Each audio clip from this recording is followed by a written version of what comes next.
Salam sejahtera Malaysia, denyut nadi suara rakyat bergema di channel ini. Jangan lupa tekan butang subscribe, like dan share. Malaysia kita punya, cintai Malaysiaku, kita jaga kita.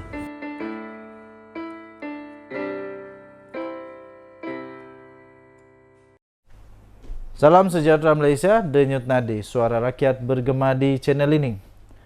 Persoalan terbesar di dalam video kali ini adalah apa status sebenarnya Tengku Zafrul dalam siasatan SPRM? Adakah statusnya adalah sebagai saksi atau statusnya adalah sebagai seorang suspek? Jangan pula dia menjadi Muhyiddin Yassin 2.0, yaitu pada mulanya tidak mengaku sebagai suspek. Tapi akhirnya kantoi apabila didapati bahawa SPRM mengumumkan dia adalah seorang suspek dan bukan hanya sekadar saksi. Jadi apa status Tengku Zafrul dalam siasatan SPRM? Suspek atau saksi? Selepas bekas Perdana Menteri iaitu Tan Sri Mahyadin Mat Yassin, telah dipanggil dan disiasat oleh SPRM berhubung projek Jana Wibawa. Selepas ini disahkan pula, SPRM mengesahkan akan memanggil tak lama lagi bekas Menteri Kewangan iaitu Tengku Zafrul Tengku Abdul Aziz. Pada semalam SPRM berkata mengesahkan mereka akan memanggil Tengku Zafrul dalam waktu terdekat ini. Saya fikir Muhyiddin Yassin makin tak boleh tidur. Dan ramai lagi menteri-menteri di dalam Perikatan Nasional makin tak boleh tidur. Kerana apa? Kerana Menteri Kewangan akan dipanggil. Menteri Kewangan, fail dia luar biasa. Fail yang amat ditakuti oleh semua Perdana Menteri adalah fail Menteri Kewangan. Fail Menteri Kewangan ini akan menentukan bahawa mereka ini adalah pribadi yang memegang kuasa yang bagus ataupun tidak. Jadi Tengku Zafrul, adakah beliau akan disiasat sebagai suspek atau saksi? Dalam waktu yang sama juga semalam, SPRM turut mengesahkan Mahyadin sebenarnya bukan saksi sahaja, tetapi adalah seorang suspek yang disiasat bagi projek Jana Wibawa itu. Kenyataan daripada SPRM itu melalui sumber yang tidak dinamakan itu sekaligus menolak kenyataan Mahyadin sebelum ini yang mengatakan beliau hanya dipanggil untuk membantu siasatan. Jana Wibawa ialah satu projek secara runding terus yang diusahakan oleh Kementerian Keuangan yang pada ketika itu dikatakan dicadangkan oleh Menteri Keuangan pada ketika itu, iaitu Tengku Zafrul bagi tujuan untuk membantu kontraktor yang terkesan teruk akibat COVID-19. Tuan-tuan dan puan yang dihormati sekalian, sebelum PRU 15 yang lalu, sebaik saja Tengku Zafrul dilantik sebagai Bendahari Barisan Nasional Selangor, Presiden UMNO pada ketika itu dan sekarang ini masih lagi, iaitu Ahmad Zahid Hamidi, ada mengungkapkan kata-kata yang lebih kurang, Tengku Zafrul akan membawa banyak gula untuk parti menghadapi PRU akan datang. Wow! Apa maksud itu? Deep betul lah. Sabudin Hussein ni kalau dia buat artikel memang aku suka betul. Dia dapat ingat benda yang sangat-sangat kecil, sangat-sangat spesifik, sangat-sangat mendalam, deep dan hurting. Aduh, memang hebat. Bagaimanapun beliau tetap kalah di Kuala Selangor pada PRU 15 yang lalu. Tetapi walaupun begitu terus dikekalkan dalam kabinet oleh Datuk Seri Anwar Ibrahim sebagai Menteri Perdagangan Antarabangsa dan Industri.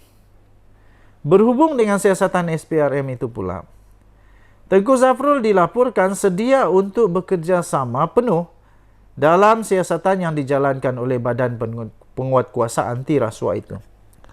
Katanya, beliau akan memberikan kerjasama penuh dan tiada apa yang hendak disembunyikan.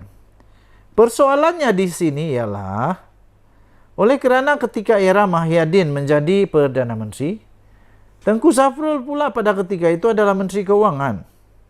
Dan Jana Wibawa itu sendiri dikatakan adalah di bawah kendaliannya. Malah disebut dia yang mencadangkan. Jadi persoalannya tuan-tuan dan puan-puan, Anda boleh komen lah. Anda boleh komen. Adakah Tengku Zafrul ini akan disiasat sebagai saksi ataupun beliau juga akan disiasat sebagai suspek, atau dengan kata lain beliau juga berkomplot, rakan subahat, rakan kongsi, rakan salah guna kuasa dengan Tan Sri Mahyadin Mat Yassin. Sebagai suspek yang juga macam Mahyadin, atau saksi untuk pendakwaan terhadap Mahyadin. Wow, ini betul bahaya juga. Ini jadi macam Arul Kandasamy dengan Najib Razak. Adakah Arul Kandasamy waktu itu persoalan dia yang muncul pada ketika dulu itu? Adakah Arul Kandasamy menjadi saksi ataupun dia menjadi suspek? Akhirnya dia menjadi suspek dan saksi. Dia menjadi rakan subahat, rakan komplot, dan juga pada masa yang sama dia juga boleh menjadi saksi. Kenyataannya juga boleh membantu dalam siasatan. Jadi kita akan lihat nanti persoalan ini akan terjawab. Sama ada Tengku Zafrul akan melawan bekas bosnya itu di mahkamah, ataupun dia sendiri yang akan bersama-sama mempertahankan diri, berganding tangan bersama-sama dengan bekas bosnya itu Tan Sri Mahyadin Mat Yassin di mahkamah nanti.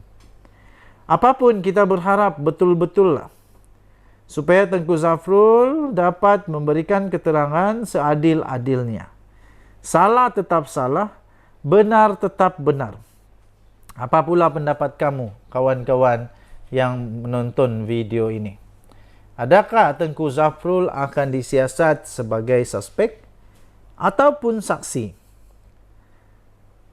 Jadi tuan-tuan dan puan-puan, soalan seterusnya, adakah Tengku Zafrul akan pula terpaksa letak jawatan sebagai Menteri MITI sekarang kerana dia pun tercalit, tercebis, terpalit, terdapat bahagian namanya juga disebut. Ingat, baru namanya disebut, belum lagi ada apa-apa dakwaan. Adakah beliau juga akan menjadi mangsa letak jawatan kerana terpalit dengan kes Jana Wibawa ini? Dan dananya pula bukan sedikit, 5 bilion. Banyak tu. 5 bilion.